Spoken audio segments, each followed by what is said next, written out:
able to expand into segments where we have not been to before. Heavy construction application, it's concrete mixers, but also heavier refuse applications that are now possible to electrify.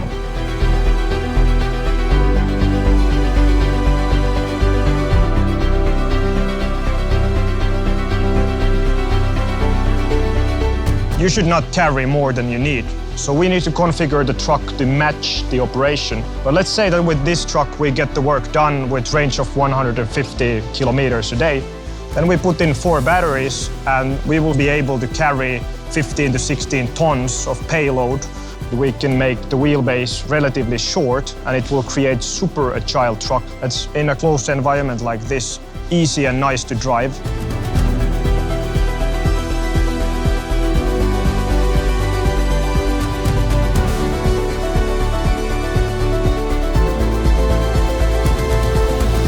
We see that a large part of the goods transport could be electrified already today. And with this addition of the rigid trucks that we are now introducing, we can speed up the transformation even more.